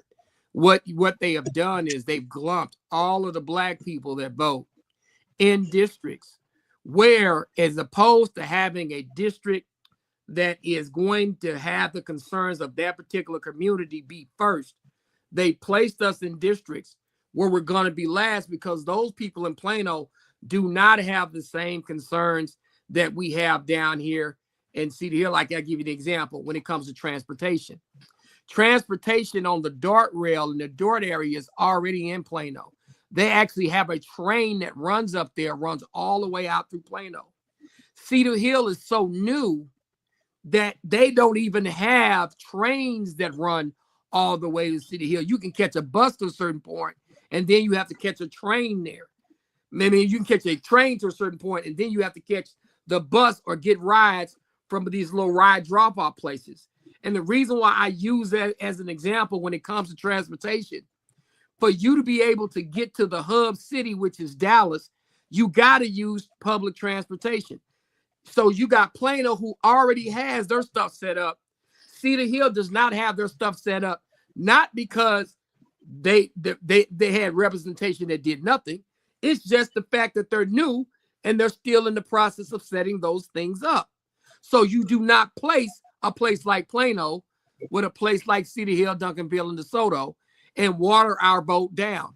They're watering the boat of the communities down. And we ain't going to just say black people. We're going to say they're watering the boat of those communities down because there are white people in Cedar Hill and Duncanville and DeSoto and Hispanic people in Duncanville and Cedar and DeSoto that want public transportation, that want growth in that community. But now they're going to be lumped up there with somebody in Plano that does not have the same concerns and the same type of community that sits down south. And that's watering the boat down, and that's eliminating a person who I voted for and throwing me in a district with somebody that I do not know, that I've never met before. And that's where I have the problem. Okay, thank you very much. Now we're going to go to Baba. Tell us, what do you think the solution is? How do we move forward? We're going to have to change the mindset of our people first and foremost. And we got to reprioritize our priorities and become more cultural cohesive than individualized. We went through this back in the 50s and the 60s. Same monsters biting us in the butt now. And then we got to get rid of, excuse my French, these handkerchief heads that's so-called leading us, and they're selling us out for selling us out for generals. Like the brother said, that was S.M. Wright and with Dr. Clark that met Dr. King at Love Field. And guess who brought Dr. King to Love Field? It was the guy that owned Neiman Marcus. A Jewish man brought Dr. King there. They say, we niggas are doing all right, going back home, Dr. King. And that time, Dr. S.M. Wright, South Dallas, Clark, Oak Cliff, they had the black people, and we moved together. Well, nobody picked the baton up. You got people like now, you got, what's the name, down there and there, but these guys was not brought up under that umbrella. So therefore, we had no representation, and we still don't. We're selling our soul for a jelly roll, you know, and that's the bad thing about it. And that's what I would say, until we change our mind, ain't nothing gonna change. And remember this: powerful people do not teach powerless people how to take their power away. All right. Thank you very much. Appreciate that. Okay, DJ Genesis, what's the solution?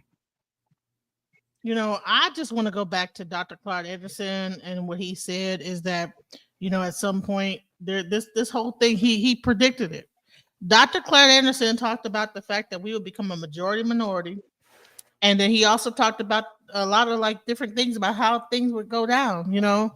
And I think that you guys should like watch his thing called Powernomics. He has a whole speech called Powernomics. Please go watch that, because what's happening right now is everything that he said that was going to happen. And it's one thing to just be about, okay, well, you know, what are we doing? Well, we're not voting right. No, we are voting. I don't think that the people in Cedar Hill are not voting. These are people that have money. They're established. They're not like people that are like in the hood, you know. And even if they were in the hood, these are people that are well established folk that are very understanding about politics and how it affects them, whether they vote Republican, Democratic, whatever. So I don't want to make this whole thing about like that Black people don't vote. I want to make it about like that this redistricting is not fair, you know. Just for a group of people to be able to come into a situation, and then when you know that these people voted for that person, and then be able to remove them out of that situation based on some kind of weird rule or whatever, and then get mad and want to arrest them, that's not cool. I think that Jasmin Crockett has been a great representative for that area. You know, listen, I used to live in Cedar Hill. I moved to Mesquite, but I still get emails about like little things that they're doing in Mesquite. I mean, in Cedar Hill, like little events that they're doing, trying to bring the community together. I still get things. Cedar Hill is a very beautiful community. I wish I would have never left there, to be quite honest. You know what I'm saying? Cedar Hill is a very good community. I mean, when it comes down to education, everything, very good community. So I think that, you know, it's one thing when you're not from here to not understand, like when you have a Black community of not well-to-do, but people that like are like, I would say middle class to upper class Black people, and how that community is ran, you might not understand the value of that. But I see it, and I've seen it. So, and that's what I would say. Okay, very good. So now we're going to hear from Queen. And Queen, before you get started, I just want to say we're going to start bringing other people on the stage, so just so you guys are prepared. Okay, Queen, what's the solution? The solution to me is to go inside the mindset of your own mind. The solution to me is, if it's something that you've already been doing, and you notice that there haven't been a change, and it's the same rotation of a cycle of a snowballing effect, I feel like you got to go and look within and see what the common denominator is and what changes you actually need to make. I feel like sometimes in order to shake a person, see, I like to compare things to the dog track. When you go to the dog track and Rover, and he take that bone and he trying to get the #1 race, one thing about it, he ain't taking nobody with him but him and that bone to get to the finish line. And I think sometimes, like I tell you all the time, I don't come with friends, family, referrals, or anything, because I don't want to take no passengers when I come, and I definitely don't need prisoners. I feel like if Jasmin Crockett was just as strong in her community, and they know how strong she was and is, I feel like her community is already built up enough to any footprint that come in that sand. They should be able to spot it through the dark nights, and they should be able to take that particular representative at the time and shape them into fruition, because Jasmin Crockett have already did her part in her community. If you know what wheel is supposed to be working in your community, then you need to make whoever's coming in run your wheel the right way. That's how you take control as your community. Now, what I feel like Jasmin Crockett should do, because as she's being highly put up on a pedestal by Calvin, I apologize. She's highly being put up on a pedestal by DJ Genesis. She's highly being put there. So what needs to happen now? If you already know your town, you already know the footprints there. You know whoever come in need to abide by your rules because you all are the gatekeepers, not that one person. What Jasmin need to do is go in another community and put some boots in the ground to shake that area up if she can, because they can only vote her out. They can put her in whatever. As long as she's speaking on her truth, as long as she's speaking on the facts, as long as she's being guided and she knows she's looking at each particular bill, I feel like she should go in another area and show them exactly who she is. And y'all fight for her in that community too, because what happens at that point, you already know you have your community. Now y'all need to know your community already taken care of. So if there are strong people in the community that you already have, then why don't y'all strong community form some sort of group and carry her to the next town? So if you can't stop them from doing it, join their ass, join them and redirecting her, and y'all start changing things city by city, town by town, and show them exactly who is the head population in the state of Texas. Black people. And if black people are the head, then that means y'all need to support her as she go up the ladder, because if y'all can help her move up the ladder, then y'all will see a black governess. I feel like if we start changing our mindset, take party style off the table, take everything off the table and start over again. Consider taking the earth and flipping it on the other side. Wouldn't y'all want to see a black governess in your state? I would want to see her, even if I got to help with my boots on the ground from over here, because I don't look at it by town anymore. Where my head is at, I see states connecting. They're connecting. And when I look at the connecting states, I see the entire earth. And there's no one walking this earth not going to tell me that this United States, which is equivalent to an earth to me, have not been built up by black people. So y'all should help her build up in these communities. Show that there can be change. Y'all start something and move her along. Your area is already formed. Make them listen to you, and you continue to elevate her, because somebody, if you feel like she's a strong spokesperson, do you feel like she's fair, you feel like she's honest, you feel like she's telling the truth, the only thing you're going to do keeping her in your area is just keeping her right there in that small area. See, I'm not a person for small. I'm 6'2". I love heels. I'm looking at the bigger things, and the bigger things is help her elevate. Don't keep her idled. If it's a strong enough black Republicans there, hey, y'all learn how to work the bills together. I feel like the change is get out of change and start changing. If you could get out of change and start changing, we could do it. All right. Thank you very much. I appreciate your input. Okay, we're going to have Reverend Green. It's your time to tell us what's on your mind. Thank you. Thank you very much. Great show tonight thus far. I had a question for Mr. Johnson. Can you hear me? I can hear you. Yes. All right, sir. I wanted to know what district is close to Oak Lawn. What they're doing, I think that's the Texas Stock Exchange. I want to be. It's going to be opening up in 2026, and I want to know if that's Jasmin Crockett's area.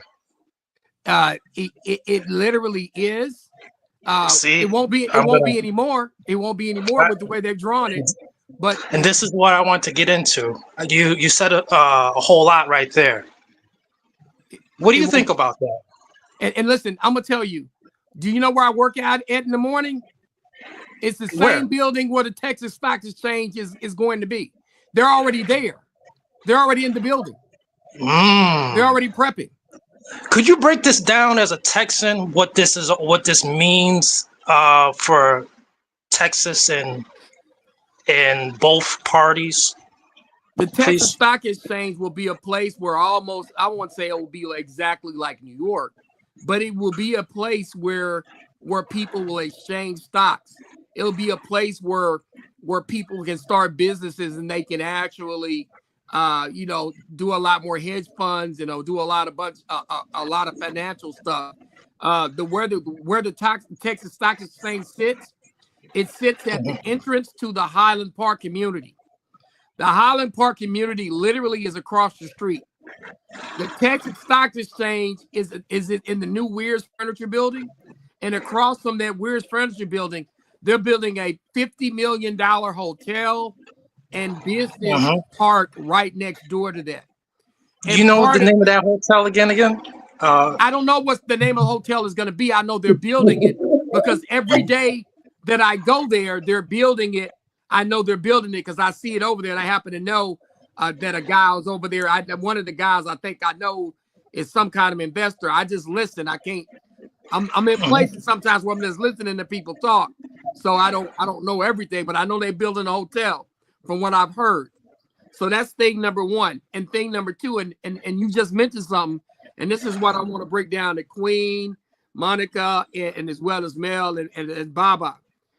Thank you. The Texas Stock Exchange literally is where Jasmin Crockett District literally ends, where it will be right there. With them redistricting it, they're taking that away from her. So they're not going to have to go to her for anything. They're gonna get somebody in there that they already have bought off, and that's the problem that I have. And I'm being honest with you.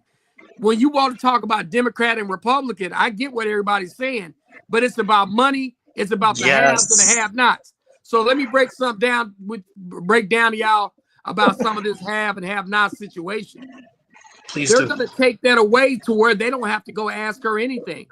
They're going to put somebody in place to where they can just vote and do what they want to do in that little area where the Texas Stock Exchange is. I'm going to tell you how to break this down to y'all. Y'all remember when we had the snowstorm down here in Texas? And remember how we lost all that power? Heard about that. Guess what community did not lose their power? The community where the Texas Stock Exchange sits, they did not lose their power for 1 minute. Wow. Not 1 minute. And you know how I know? Because one of the places that we own is on the same grid, and that's where we stay. Because we know we were not going to lose our power. That's just an example of what they do here in Texas.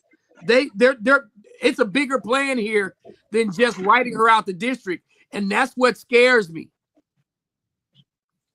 So, even in comparison to Wall Street, this is something totally different, correct? Yes, it is. And then there's a lot of money because remember, in that community that's down, I put it like this, 10 to 20 blocks from there, you got Mark Cuban, Jerry Jones, Ross Perot. You got some of the Hunt oil money. You got the Neiman Marcus, the former Neiman Marcus owners that they're in that community. So, but Mark Cuban though, I like Mark Cuban. Mark Cuban is actually for the people. Mark Cuban, I see him on the Shark Tank. Mark Cuban, because I'm gonna take it back a little bit. Mark Cuban isn't one that's against the people. When I watched Mark Cuban for years when he did Shark Tank, Mark Cuban was always the one that would actually come and get the underdog. So, and he's a billionaire. The thing of it is, he's for the people. So I honestly, for me, I would trust Mark Cuban. I would trust Mark Cuban because I know Mark Cuban is for the people. Because I always said to myself, I said, dog, I said, when I get on Shark Tank, when I get my daughter on Shark Tank, I wish I could have Mark Cuban. He's for the people. So if he's a part of that, he's for the people. They've already voted the person out. The one woman I'm not out. sure about that. Who, Mark Cuban? Yeah, I'm not sure. The woman out. They're voting the woman out. So Mark Cuban is one thing. We're talking about he's a big thing. Mark Cuban is a big thing. No. We're talking about Jasmin Crockett, the person. Right. I know in that area. I know. So yeah, Mark Cuban and everything, but they're voting the woman out that is being able to control that area. And making it so that someone else controls it, and so therefore that's a money grab in some kind of way for money. The American dollar, and I want to be clear. So guys, it's not a black nor white. It's the American dollar. Yeah, it's money. It's money. Okay, Yep, thank you. So listen, guys, we're down to our last 10 minutes. So I'm going to take a few minutes and thank you to Reverend Green for coming up. We appreciate your comments and your participation as well. Some great questions, and we look forward to having you back as well. So thank you. We're going to start with Calvin, and we're going to have your final thoughts as far as this whole situation. What do you think is the best way forward for everybody listening tonight? Well, I think there needs to be a better understanding of how things are actually here in Texas. I think people that don't live here sometimes don't understand how big it is. They don't understand the communities, and they don't understand why the people that are in my district are upset that these two districts were redrawn to include areas that have nothing to do with the problems of our district. I give you an example. In southern Dallas, we got actually put with a community that does not share the same concerns that we have, and so the southern South Dallas part where the Martin Luther King Jr.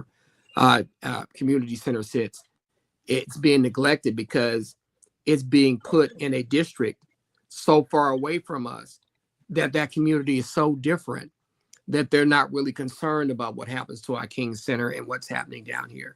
And that's an example of what happens when you draw these redistricting maps.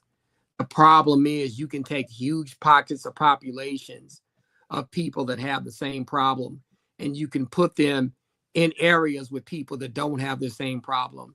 And what you can do is you can weaken those people to the point to where the people that you put them with will be able to come down and literally take over the community that you're in, because they're just depressing it so that they can buy it and take it or steal it from you. And so we're concerned about our vote in our communities being watered down. It's not a black or white thing. It's a community thing. They're watering down the votes of our community by taking a lump of 200,000 people that have similar issues in similar communities and putting them in the same district with 400,000 people that have nothing to do with their problems have nothing to do up north with what's happening down south. And that's the problem that we're having. And being in Dallas and actually knowing how these communities look and knowing what those communities' concerns are, that's why I'm able to say this. It's not just a thing about, hey, go get your people to vote. You can change it. I get that part of it. But when you throw us in a community that has nothing to do with us, that doesn't have any issues similar to what we have, and we only have these amount of many people that have these concerns, then you have a problem. You should put people in communities that are like and similar so that they can grow, so they can get their things addressed and their concerns addressed by people that live in that community. So basically what you're going to do is you're going to have a community in DeSoto or Cedar Hill trying to ask somebody in Plano to come down and help them with their problem when they have not experienced and know nothing about the problem down south. So that's what I'm really saying. So when it comes to redistricting, I think we do have to think different. I agree with Queen on some. I agree with Baba on some. We got to turn the apple cart over. We got to get that old guard out, and we got to get that new blood in. Thank you. And there you go. We can make a change. I get okay, it. Thank you. Here's another question for you, Calvin. So what happens next to the individuals that have fled the state? Well, I think that they're going to stay gone. They're not going to be able to get them back. And what's going to happen is there's going to be lawsuits that are filed, and they're going to try to say that they've abandoned their jobs, and that's going to go through the court system, and that stuff is going to take a while. And so they're just playing a stall game right now. We've seen Republicans do the stall game. I think they did the same thing, if I'm correct, in one of the states on the Eastern Board. So it's not just us who've done this. I think they had the same issue in I don't know if it was North Carolina, one of the states out east. They did something similar in the past. And so this is politics. And so I think ultimately there's going to have to be a fight in the courts. I think that the Democratic Party or the people in that party who are losing their losing their seats, they need to go ahead and file their lawsuits, and they need to show where this is racially motivated and against the community, and the way the maps are being drawn, and they need to get on top of that.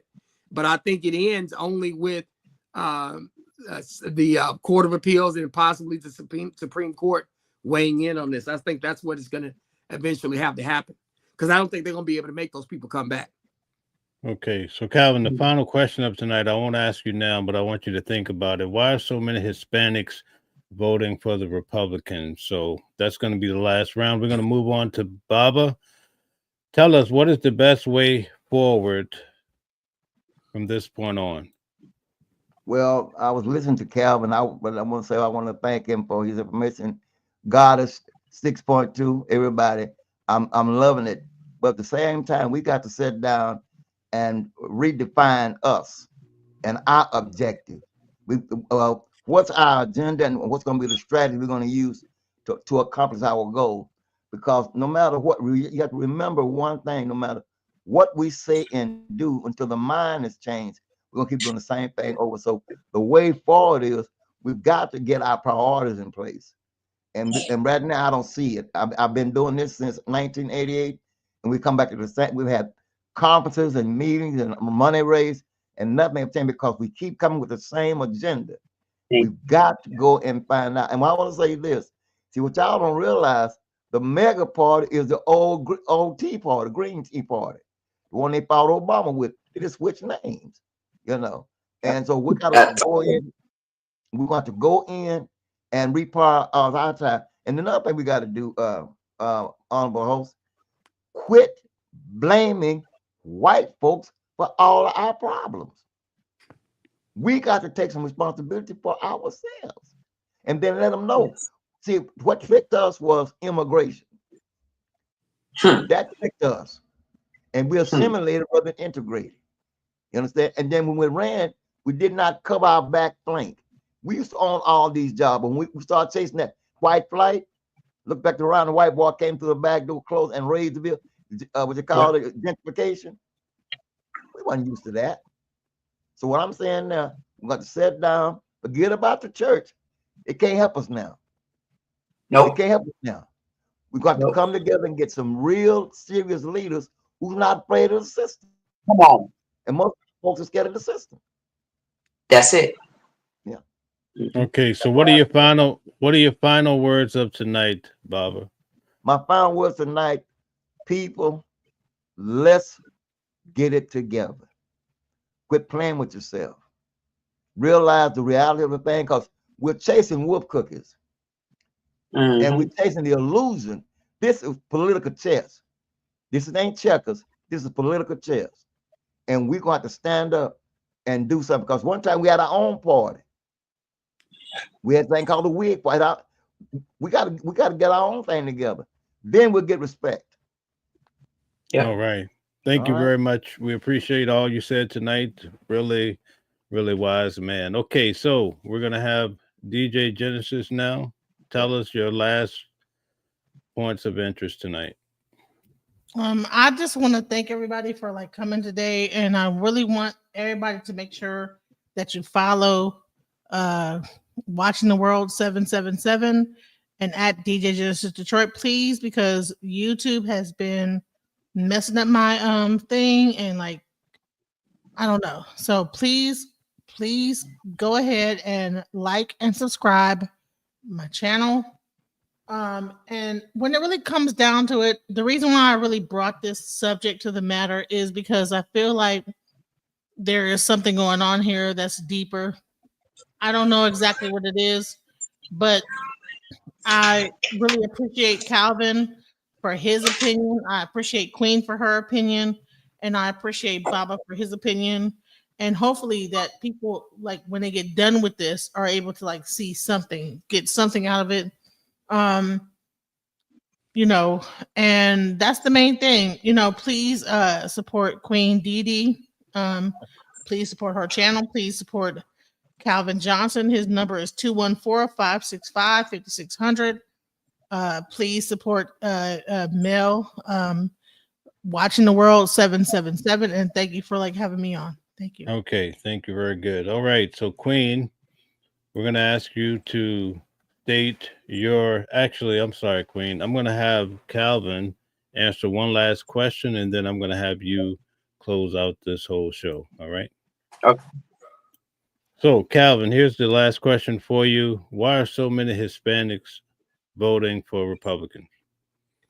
I think they have a lot of conservative values. When you look at the Hispanic families, they're Catholic. A lot of them don't believe in abortions. They're about family. They're about traditional ways. So they're not big on LGBTQ. They're big on male-dominated households. They're very traditional and conservative as a people. And I think that the problem that the Democrats do have is they went so far left to where it's a detriment to a lot of people. And a lot of Hispanic folks are saying, that's not what's best for our people.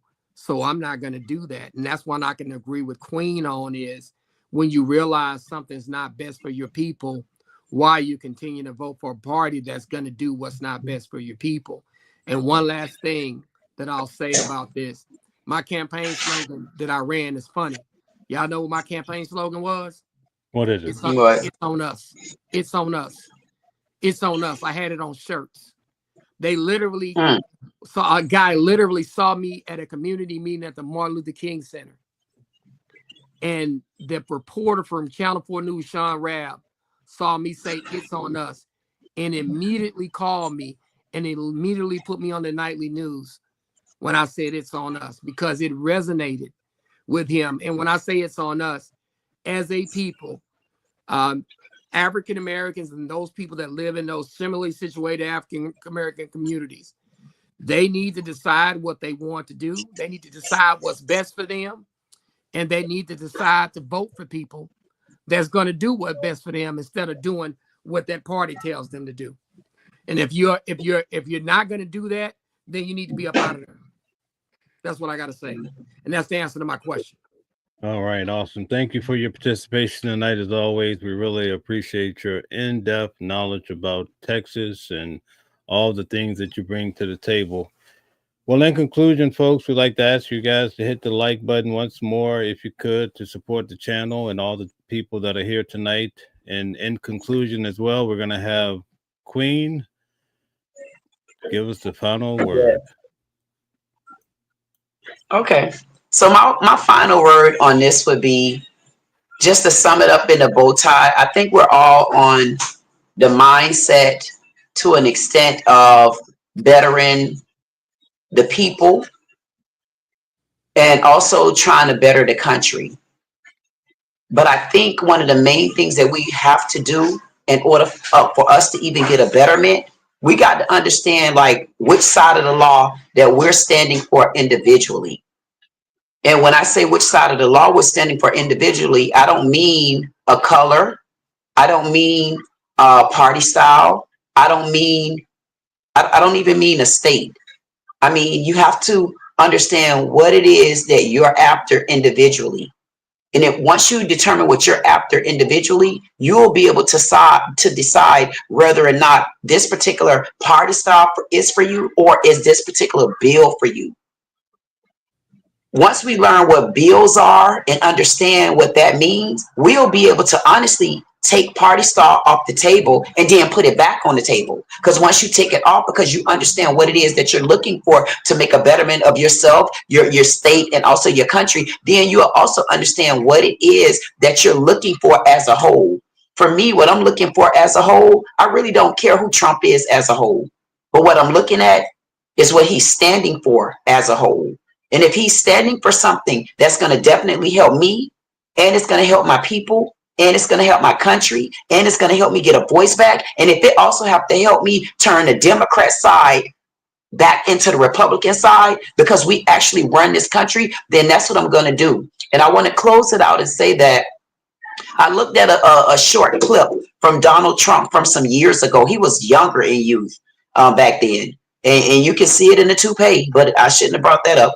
But I can tell you this, one thing that he said, He said, Black people have the power. He said, Black people run things far more than what they know, far more than what they believe in. And I think once we start getting that and that giddy up back inside us, we'll really understand that we can take this country and run it the way it needs to be ran, and stop take everything off the table and just band together. If we could band together, it sounds like, again, Crockett is a very strong, powerful Black woman that can make a change in her state. I'm living in Florida right now. Honestly, there's nothing in Florida for me. If I have to take my boots off the ground in the state of Florida and condition myself on that side of the country, because that is even the largest state in the world. It's the largest state. I mean, I traveled over there and it took me an arm and a leg to get the hell out of there. I said, damn, I'm thirsty by the time I left out of there. But if it takes for a strong person like me to go over there and back Jasmin Crockett up, because that's why I asked the amount of people there. And then I heard Calvin mention it was the smallest detail that made me say, wait a minute, Queen, you might have to take this one by the neck, and you might have to move over there, because he said this is her first term. So that means she needs more support. Then if she needs more support, and I know I'm willing to support, because I'm willing to make a change in the states, I'm willing to make a change across the country, and I'm willing to make a change by having everybody else understand what Black need. If I have to move over there to support her, I put my vow on it, because sometimes you might have to start from the West Coast and ease it on to the East Coast, and then swoop it back around and head up the state. So I'm going to pray on that. If there's somewhere for me to be and I can put my feet on the ground, because Carmelo Anthony, he's mine. He reminds me of Trayvon Martin, and I'm not going to let him go. Anton Massey told me something about his state, and that means I want to understand why Angola prison is sitting on top of a plantation where our Black slaves had to die on, and you put a prison there? No. It shows me that there's more work for me to do than I would ever in life know. And if I have to come over to the Texas area to back this young lady up, it will be my vow. Because we got to make a stand. We have to make a stand somewhere. We can talk in circles and we can continue to snowball, or we can put our boots on the ground and show them that there's war, because we have voices and we're ready for them to be heard. But if you don't hear our voices, watch our movement. And that's where I stand on it. And I want to thank everybody out there in the chat. Thank y'all for flying in. Thank you for landing. I want to thank you for just understanding that we're here and we mean business. We're not playing. If there has to be another civil activist group that's in a civil circle to show you that sometimes people are not going to like it, but sometimes our Al Sharptons and our Jesse Jacksons, they've retired, and there's new energy. There's not just new energies that's needed. This is a new millennium. So with a new millennium, new voices, strong and built and ready, we need to be at war. And if we're not at war, we're going to continue to fail, and we're going to continue to lose, and we're going to continue to lose a lot of respect until we're nothing anymore. And I'm not going to lay down, because my ancestors didn't build me like that. At 50, I just started fighting. Thank y'all. Yes. Different voices, but the same song. Building a world where we all belong. Kindness leading the way, breaking the chains. In the symphony of love, the flame remains. Embracing diversity, brighter days in sight. Watching the world share in love and light. Hearts beating as one in our peaceful flight. Colors of harmony, painting the night. United we stand in love's pure might.